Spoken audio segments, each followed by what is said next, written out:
Hello everyone, it's Don once again with another video for you. This video is going to be just a little bit different than most of my previous ones. This video is the third of what was going to be a 3-video series that I started about a year ago. After going over the information and common questions about the amenity fee, I decided to split the amenity fee video into 2 videos. This first video will cover the fundamentals of what the amenity fee is and where it goes. And the second will cover some of the questions associated with the amenity fee. You'll find links to my previous bond and maintenance assessment videos in the upper right hand corner of this video and in the description of this video on my YouTube page. Also included in the description is a link to the districtgov.org website where you can find the current and next year's amenities budgets. This video has been on the back burner for a while and has undergone several rewrites while there. With the new amenity budget being submitted recently, it seemed appropriate to knock the dust off of it and talk about this important subject. As you can see, I've added some views of the current construction work going on here in the villages, and I'll show them as I discuss the amenity fee. There is also a bit of a surprise later in the video, where I'll try to give away something of value, but more on that later. Webster's dictionary defines amenity as something that helps to provide comfort, convenience, or enjoyment. Without a doubt, our amenity package here in the villages provides all of these and plays second to none. So what are the amenities here in the villages? Some are really easy. The regional recreation centers, the village recreation centers, the neighborhood recreation areas, pickleball, tennis, and basketball courts, bocce and cornhole courts, the swimming pools, all the executive golf courses, the outdoor recreation and fitness areas and equipment, the dog parks, the archery ranges, the air gun ranges, most of the park-like areas scattered throughout the villages, and many other things. There are some other things covered by the amenity fee that most don't realize. First off is the gatehouse and traffic control gates at many of the entries. These are important for golf cart safety for crossing these busy roads. The mail stations, which are part of the neighborhood rec centers, are also an amenity. Community Watch is funded by the amenity fee. The Public Safety Department supplement is funded by the amenity fee, and I'll get into greater detail on this in just a few minutes. Upkeep of landscaping around all the amenity facilities. Utilities for the amenities, including heating of the over 80 pools year-round. Payment of the bonds for the purchase of the amenities from the developer in 2016. Administrative costs. Insurance. Recreation center and other amenity repair and replacement costs. Some of these are current and recurring costs, and some of this money is saved in preparation for eventual replacement. And communications cost. The odd man out in the amenity world is the fitness centers at 5 of the regional rec centers. These are all self-funded and self-sufficient, but they are operated alongside the rest of the amenities, which helps both achieve additional cost savings through economies of scale. There are also many things that are not amenities, contrary to what some people believe are. First off is the polo grounds. These are actually privately owned property, owned by the developer. The cart paths and the bridges. These are owned by the various districts. The wildlife preserves, natural areas, and some of the park-like areas, these fall back to the individual districts or the project-wide fund, so these are paid for by the annual property maintenance assessment. The championship golf courses, their clubhouses, restaurants, pools, tennis courts, and other facilities are all a private business enterprise and designed to make money for the owner. They are not amenities. The town squares are not amenities. The shopping and commercial areas are not amenities. The nightly entertainment in the squares, when it happens again, is not an amenity. Katie Bell's and the Hacienda Hills Country Club are not amenities. These are privately owned businesses that have failed.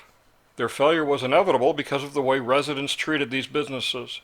They would go in, order a glass of iced tea, a glass of water, and sit for 2 or 3 hours, enjoy the air conditioning, enjoy the entertainment, and not really spend any money. They were doomed for failure when this started happening. The Sharon W. Rose Performing Arts Center is not an amenity. The village's regional hospital and the other medical facilities are not amenities. The Brownwood Hotel is not an amenity. Figuring out who owns what and what is and isn't an amenity can be a difficult thing at times for most people. The first thing to understand about the amenity fee is that even though we all pay our amenity fee with our monthly water bill, there are 3 different destinations for the money, depending on where you live. If you live north of County Route 466, then the funds end up in the Recreation Amenities Budget, or the RAD Fund. If you live between County Road 466 and State Road 44, the funds go to the Sumter Landing Amenity Division Budget, or the SLAD Fund. And finally, if you live south of State Road 44, the developer is paid these funds. Why this convoluted arrangement? It has to do with who owns the amenities and the contracts. North of County Route 466, the Village Center Community Development District owns the properties and contracts. Between County Route 466 and State Road 44, they are owned by the Sumter Landing Community Development District. And south of State Route 44, the developer owns all the amenities and their contracts. First, we'll talk about the one that has the heckles raised on some of your necks. Yes, the developer gets paid the amenity fees for the homes south of State Route 44. They own these amenity properties and either directly or indirectly pay for their operations and maintenance. Some items they pay directly, such as for the maintenance and repair of the recreation centers. It's their building, and it's their responsibility for them.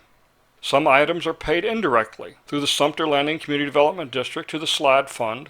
This is things like the staffing and operating supplies for the recreation centers and the golf courses south of State Route 44. This arrangement actually works in all our favor. For the developer, the operations are basically outsourced to the recreation department, and they don't have to worry about. They can focus on their main business of building residential and commercial properties. For the residents, this gives us reduced average overhead costs for staffing and a greater head count that gives the recreation department greater flexibility and the ability to move people around for events. The developer also pays for the standard community watch services in the areas south of State Route 44. Additionally, they are paying for extra community watch services to patrol the construction areas and the model homes. The construction and home watch are not part of the amenity budget. Rather, it's part of their construction budget. In other words, the residents don't pay for this service, the developer does. Because the amenities south of 44 are privately owned, the developer has to also pay property taxes on the land and the buildings, just like the rest of us have to do with our homes. Let's also not forget that these amenities are also a business unit for the developer, and one would expect, like any other business, to want to make a profit. So yes, the developer probably does make a profit on owning the amenities. They only earn this profit from the amenity fees paid south of 44. Profit is not a dirty or an evil word. It's a word and the reality that ultimately enabled each and every one of us living here in the villages to achieve that goal. How much the profit is not anyone's business but the developer, and it's not subject to public disclosure. Remember also that until a home is sold, they don't receive a dime of amenity fee, but the cost of things like staffing and maintenance for the rec centers does not change. So they have to pay these costs no matter what. Let's translate that. Until most of the homes are sold in an area, they don't make a cent of profit off the amenity fee. If you look at the listing of homes for sale on the village's website, there's a lot of inventory that isn't paying an amenity fee, yet they have to cover the operating costs for. The vast majority of the amenity fee budget is centered north of State Road 44 in the RAD and SLAD budgets. For the sake of discussion in this video, I'm going to lump them together as one in the discussion. You can get the individual budgets for both amenity districts from the districtgov.org website. Every home in the villages pays a monthly amenity fee. The amount paid each month depends on several factors. First, the date of home purchase, the prevailing or prevalent rate at the time of purchase, and the annual consumer price index adjustments that have occurred since purchase. Taking all the homes in the villages into consideration, this works out to an average monthly fee of about $154 for last fiscal year. This average is actually a little low because not all the new homes start paying the amenity fee the first month of the fiscal year. There's been a lot of discussion and debate about the deferral rate that was eliminated last year. I'll save full discussion on this topic for the next video. What's important to realize at this point is that the deferral rate accomplished its original purpose of trying to equalize the different rates being paid for the amenity fee. Currently, there are only about 20 homes with a monthly amenity fee less than $140 per month. Let's take a look at the income side of the amenity budget first. This is the list of all the accounts and sources of income. There are a considerable amount of funds held in reserves that normally return a substantial return on investment. For the upcoming year, these are all zero because of all the uncertainty in the stock market and the COVID-19 issue. Last year, this was about $514,000 that was returned. If there is a turnaround and these funds start returning, it will be added to the budget. The majority of the budget income comes from the monthly amenity fee we all pay, nearly $113 million, or about 92%. The developer pays about $535,000 for recreation fees. They also pay $946,000 for golf services for the executive courses south of 466. Just over $866,000 is paid to Community Watch for services. This totals over $2.7 million, up from $1.4 million last year, or about 2.36% of the total amenity income budget.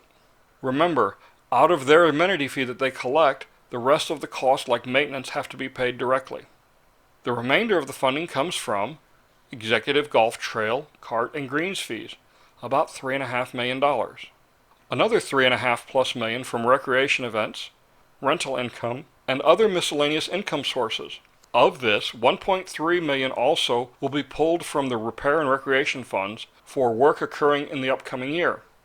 $7.1 million will be added to working capital next year. This year, that number was $3.64 million.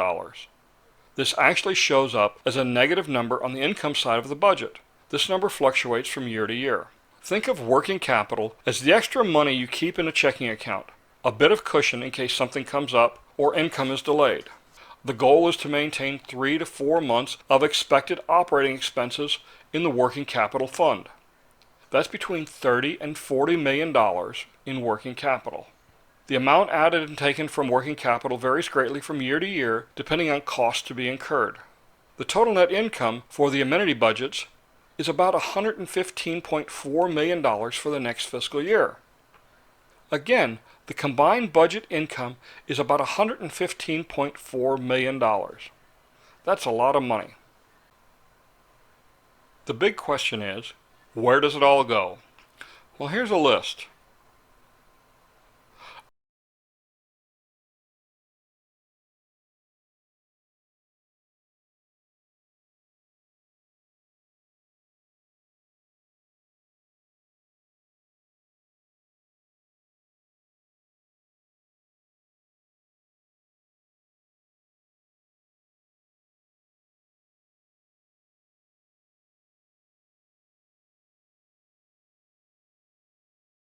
As you can see, it's divided up a lot of ways.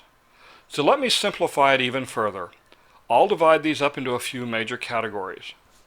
The biggest piece of the pie goes to pay for the Village Center Community Development District and Sumter Landing Community Development District expense of purchasing the amenity and income contracts from the developer. About $35.4 million goes to pay the bonds that were used for purchase. This is paid to the bondholders, not the developer. Don't confuse this with the bond on your home. It's actually different and not the bonds you are paying.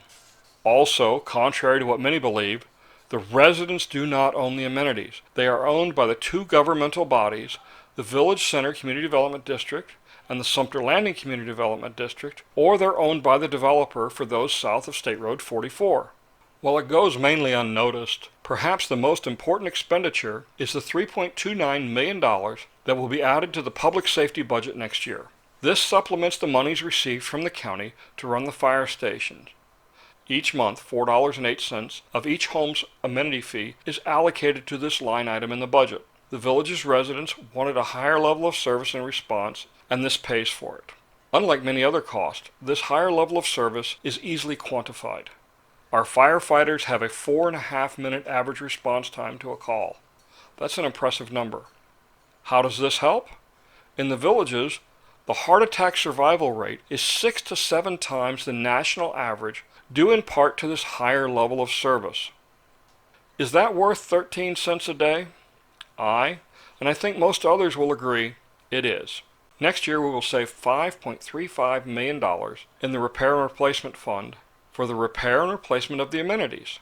Think of this as a savings account. Now, also consider, if the deferral rate had not been removed, these savings would have been consumed to balance the budget in the next few years.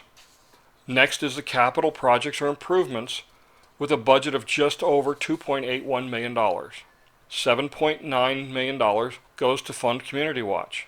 And remember, the developer is paying a significant chunk of that. Administrative costs account for about $11 million.